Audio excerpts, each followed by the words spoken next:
Welcome to Some Stories of Mine and to the series This Happened Here.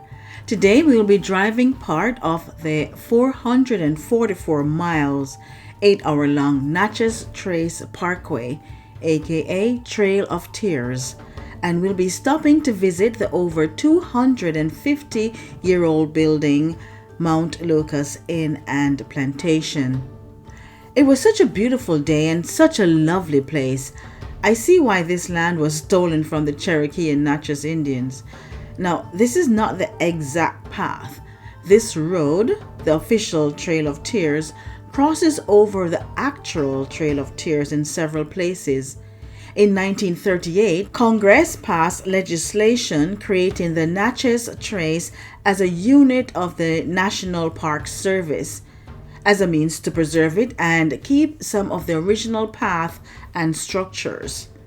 We didn't get to see all of the historical markers because we started our journey back a little too late in the day. We had just left Baton Rouge after touring the town and found that we couldn't take the pathway home because that would have been another 8 hours added on to our journey back home. If you want to see the tour of Baton Rouge, that's in the members only video. We wanted to get home after being in Florida and going through the hurricane and then traveling to all the space station museums, then through to New Orleans. So we were a bit tired and just wanted to get home. So we had to get off Natchez Trace to get a faster route home. Anyway, if you haven't seen the stories gathered from all those travel, the videos are listed under the channel. Now this one, the Trail of Tears, is a little hard for me, but I will not voice my opinions here. This is not what this channel is about. So I am going to bridle my thoughts on the matter because we visit places to see the wonder of it and tell the stories as factual as we can of things that have happened there. Now, if traveling around this beautiful country of ours to see and learn more about the things that have happened here is something that will interest you, then go ahead and click that subscribe button now and watch till the end. But before you go, click that like button. It tells the algorithm that others will like it as well. And comment. I so enjoy reading some of your shared stories and reading your take on these videos. You know I like to hear from y'all, and I do respond to all your comments. Then share this video with others who you think will like it as well. Also, consider becoming a member of the channel. Channel members will be privy to behind the scenes and extended versions of these videos. I can't wait to see you there. Now, this video will be a bit different. Usually we take you to places and see things, but today the place is this road. The route the Cherokee and Natchez Indians traveled after being forced to leave because the colonizers wanted their land. I apologize for not being able to say that any more tactfully. Now drive with us and see the route that was traveled, or actually part of the road that was traveled, and listen to the story of the Trail of Tears and of what happened at Mount Locust Inn and Plantation. I am your host, LT Bartek.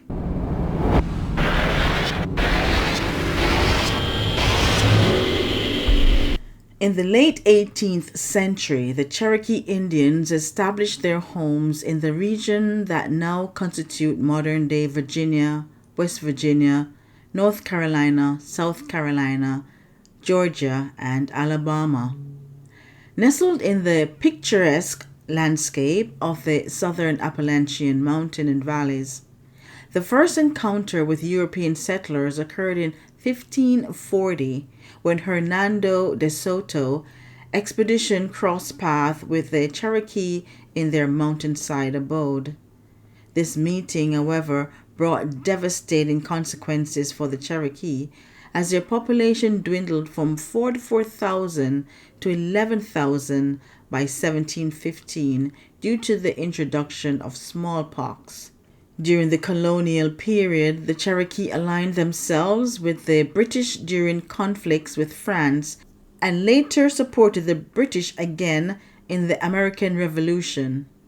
In 1791, a treaty compelled the Cherokee to cede a portion of their land to the United States. The intense push to relocate Native American tribes west of the Mississippi gained momentum after Louisiana Purchase in 1803. The influx of white settlers into these lands spurred the U.S. government into action to address the presence of indigenous people, leading to several thousand Cherokees migrating west of the Mississippi River between 1790 and 1819. By 1820, the Cherokee had established a government modeled after the United States, complete with a constitution, an elected principal chief, a Senate, and a House of Representatives. They adopted European clothing, built European-style homes and farms, developed a written language, and even had their own newspaper. Despite these efforts at assimilation, the Cherokees' land remained in jeopardy. In 1819, the Georgia state government called on the U.S. to remove the Cherokee from Georgia's territory, but this appeal was unsuccessful.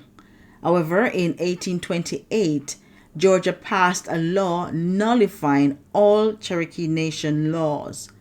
In the same year, gold was discovered on Cherokee land in northwestern Georgia, eastern Tennessee, and southwestern North Carolina. President Andrew Jackson declined the Cherokees' plea for federal protection. In 1832, the Supreme Court ruled in favor of the Cherokee in Worcester versus Georgia. Yet again, President Jackson refused to respect the decision, famously stating, "John Marshall has made his decision. Now let him enforce it." In 1835, a group of Cherokee led by Major Ridge signed the Treaty of New Echota. Despite opposition from Principal Chief John Ross and the majority of the Cherokee people, the eastern land were sold to the United States for $5 million, and the Cherokee were compelled to relocate to Indian Territory west of the Mississippi River. In 1838, President Martin Van Buren ordered federal troops to evict the Cherokees and implement the treaty forcibly. Under the leadership of General Winfield Scott, troops began rounding up the Cherokees, confining them in stockades for their impending westward journey. A total of 31 forts were constructed as temporary accommodation for the Cherokees. Despite this process, many Cherokee Indians suffered mistreatment and had their possessions stolen, prompting Principal Chief John Ross to request that the Cherokee be allowed to manage their own removal. By late summer, with the exception of a small group that evaded capture by hiding in the mountains of North Carolina, all Cherokees had been gathered. 3 groups of Cherokee, totaling 2,800 individuals, took a water route that started on the Tennessee River, heading north to the Ohio River, traveled down the Ohio River to the Mississippi River, and then proceed to the Arkansas River. This route led them northwest to Indian Territory, with their journey culminating at Salisaw Creek near Fort Coffee, Oklahoma. The first group arrived in June 1838, while the remaining 2 groups reached their destination at the end of summer. These last 2 groups endured a severe drought and disease. The rest of the Cherokee tribes traveled by land using existing roads. Each group of 700 to 1,600 people received provisions including flour, corn, salt pork, coffee, and sugar, though these supplies were often of subpar quality. The draft animals used to transport these possessions faced challenges due to a severe drought, forcing the Cherokee to walk. The mortality rates during this journey were devastatingly high. Out of approximately 16,000 Cherokee forced to embark on this arduous voyage by land or water, it is estimated that around 8,000 perished during the journey or shortly after. These deaths resulted from hunger, disease, exposure to the elements, and attacks by bandits. Many died while waiting in the stockades, and others succumbed in the Indian Territory due to disease and food shortages. This harrowing journey and its aftermath are now remembered as a tragic trail of tears. Mount Locust Inn and Plantation. One of the oldest buildings along the Natchez Trace Parkway is the former Mount Locust Inn and Plantation, located at milestone 15.5. A man by the name of John Blomart began construction of Mount Laurel in 1780, but had to leave to fight in the war against the Spaniards. He was later captured and jailed, which came with a sentence where he had to forfeit his fortune and assets.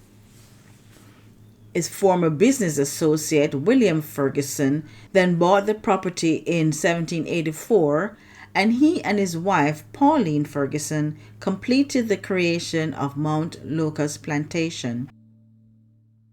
The couple built and operated the farm until William died in 1801. An overseer by the name of James Chamberlain on the property caught the eye of Pauline, and soon they were wed. This new alliance continued the growth of Mount Locust as a cotton plantation. They bought slaves, male slaves for $800 and females for $600. By 1820, they had 26 enslaved people working on the cotton farm, and by the middle of the 19th century, that number rose to 51. Archaeologists believe that about 12 to 16 slave cabins were on the property, with up to 5 slaves living in each cabin.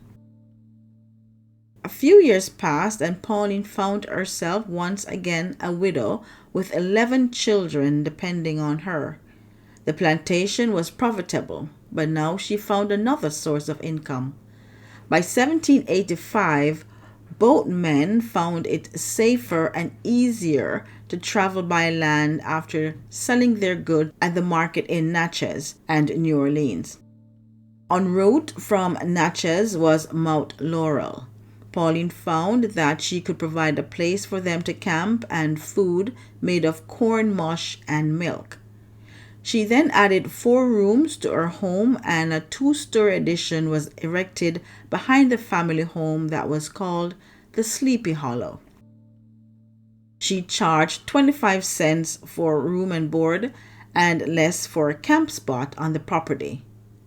By the mid-1820s, with the invention of the steamboat, travelers took to the rivers instead of the long trek home by land, which brought an end to the need for accommodations at Mount Laurel. After 1825, the inn was only used by the residents of Natchez who wanted a place of solitude for some R&R. Pauline Chamberlain died in 1849 at the age of 80 years old. Mount Laurel was home to 5 generations of Chamberlain, with the last of them leaving in 1944. At the back of the property is a cemetery for all the slaves and the family that died there.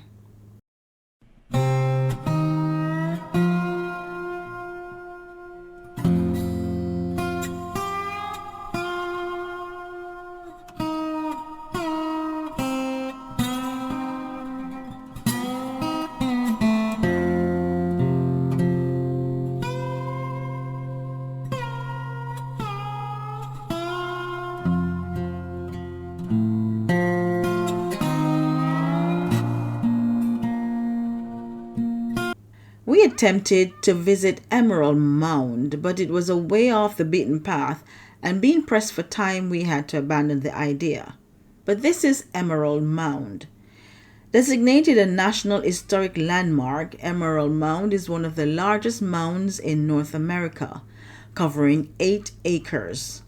Emerald Mound measures 770 by 435 feet at the base and is 35 feet high. Emerald Mound was built and used during the Mississippian period between 1250 and 1600 AD as a ceremonial center for the Natchez Indians. Okay, well, that is that. If you made it here, thank you so much for watching and hanging out with us. Don't forget to give this video a like, subscribe if you like, and share with those whom you think will like it as well, and drop me a comment. I so enjoy reading some of your shared stories and reading your take on these videos. Love yourself and others, and I will catch you on the next one. Love you. Bye.